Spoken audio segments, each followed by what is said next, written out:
Previous lecture में हम लोगों ने पार्ट्स ऑफ सेल हम लोगों ने डिस्कस कर लिया था, जिसमें से सेल वॉल था, सेल मेम्ब्रेन था, साइटोप्लाज्म और न्यूक्लियस, ये डिस्कस कर लिया था। और सेल ऑर्गेनल्स में हम लोगों ने डिस्कस किया था लाइसोसोम के बारे में, वैक्यूल के बारे में, प्लास्टिड के बारे में, और एंडोप्लाज्मिक रेटिकुलम के बारे में भी शायद डिस्कस कर लिया था।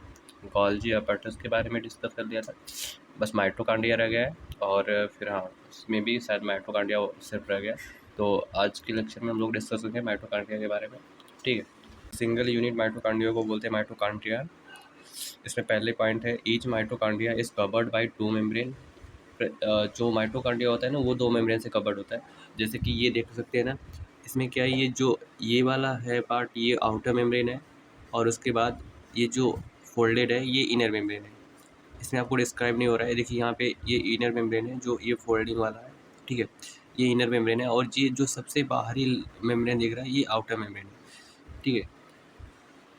आउटर मेम्ब्रेन पोरस, जो आउटर मेम्ब्रेन होता है वो पोरस होता है, मीन्स कि जो आउटर मेम्ब्रेन होता है उस पर छोटे छोटे पोर पाए जाते हैं। पोर मीन्स कि छिद्र पाए जाते हैं, ठीक है।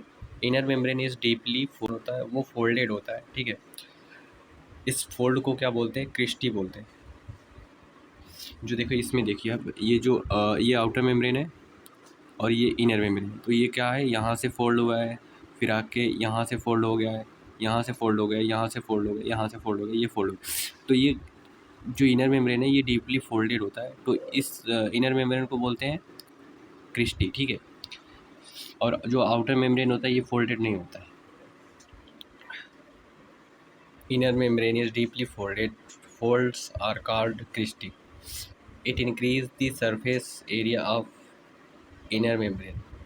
अब देखो, जब इनर मेम्ब्रेन फोल्ड है तो जब उसको हम फोल्डिंग को उसको खोलेंगे, उसके फोल्डिंग को खोलेंगे, तो क्या उसकी जो फोल्डिंग होगी वो उसकी सरफेस एरिया बढ़ जाएगी ना। सपोज करो ये हमारा पेपर है, ठीक है। अब ये पेपर है, अगर हम इसको फोल्ड करके रख रहे हैं ऐसे, ठीक है, तो अभी तो इसकी सरफेस एरिया कम है। अगर हम इसको ऐसे ओपन कर देंगे तो इसकी सरफेस एरिया बढ़ जाएगी ना। तो इसमें यही कह रहा है कि inner membrane it increase the surface area of inner membrane. जो क्रिस्टी है या फिर जो फोल्डिंग है इनर मेम्ब्रेन की, ये इनर मेम्ब्रेन की सरफेस एरिया को इंक्रीज करता है, बढ़ाता है। देखिए इससे थर्ड में क्या लिखा, it increase the surface area of inner membrane, ये इनर मेम्ब्रेन की सरफेस एरिया को इंक्रीज करता है। उसके बाद they have their own DNA and ribosome. इनके पास इनका खुद का डीएनए और राइबोसोम होता है। और किसके पास किसका खुद का डीएनए राइबोसोम होता था, अभी मैं प्रीवियस लेक्चर में डिस्कस किया था। प्लास्ट में भी शायद प्लास्टिड के पास उसका खुद का डीएनए और राइबोसोम होता है। प्रीवियस लेक्चर में प्रीवियस लेक्चर में डिस्कस किया था ना, plastid have their own DNA and ribosome.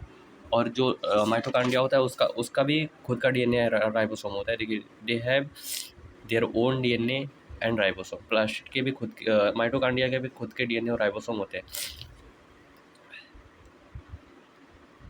Synthesise their own protein.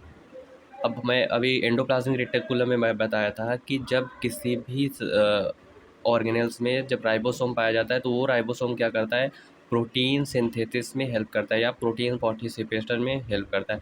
तो अगर माइटोकॉन्ड्रिया के पास खुद का डीएनए और राइबोसोम है तो वो अपना खुद का प्रोटीन सिंथेसिस करेगा। तो इस पॉइंट में यही बोल रहा है कि सिंथेसाइज देयर ओन प्रोटीन, ये अपना खुद का प्रोटीन सिंथेसिस करता है या फिर प्रोटीन फॉर्मेशन करता है। इसके फंक्शन देख लेते हैं। Mitochondria is the power house of cell. Mitochondria जो होता है वो सेल के लिए पावर हाउस का काम करता है, मतलब एनर्जी सप्लाई का काम करता है। इट कंटेन्स एंजाइम, ठीक है, ये एंजाइम कंटेन करते हैं। और इसमें देखिए यहाँ फूड स्टफ है और यहाँ ऑक्सीडेशन का प्रोसेस हो रहा है एंजाइम की प्रेजेंस में और ऑक्सीजन की प्रेजेंस में, ठीक है।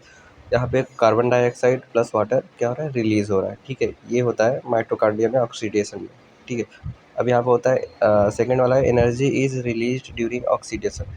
जो एनर्जी होता है वो माइटोकॉन्ड्रिया में ऑक्सीडेशन के दौरान ही रिलीज होती है, ठीक है। ये हो गया हमारा सेकेंड पॉइंट। तब एनर्जी रिलीज होगी वहाँ से। Energy is use to form ATP molecule.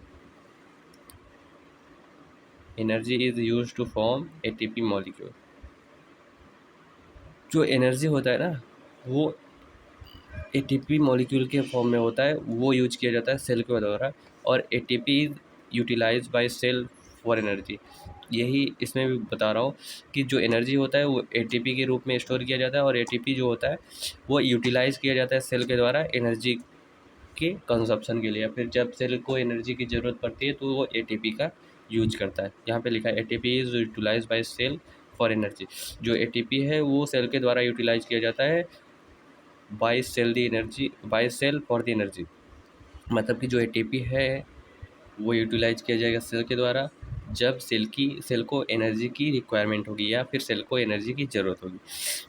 And energy is require for the mechanical work and chemical work. Energy जो होता है ना वो सेल में मैकेनिकल वर्क के लिए रिस्पॉन्सिबल होता है, क्योंकि अगर मैकेनिकल वर्क हमारी बॉडी को या फिर सेल को करना है तो वहाँ पे एनर्जी की रिक्वायरमेंट होती है, और वही एनर्जी हमारी सेल बॉडी को मैकेनिकल वर्क करने की एबिलिटी देती है। ठीक है, अगर हमारी बॉडी में से एनर्जी नहीं रहेगा तो हमारी बॉडी मैकेनिकल वर्क नहीं कर पाएगी, या फिर अगर सेल में एनर्जी नहीं रहेगा तो सेल क्या करेगा, मैकेनिकल वर्क नहीं कर पाएगा। इट मीन्स कि सेल लोकोमोशन नहीं कर पाएगा, सेल डिवीज़न नहीं होगा, ये सब होगा। मतलब सेल में जितनी भी एक्टिविटीज़ होगी वो एक्टिविटीज़ नहीं हो पाएंगी विदाउट एनर्जी के। ठीक है, ये था हमारा माइटोकॉन्ड्रिया।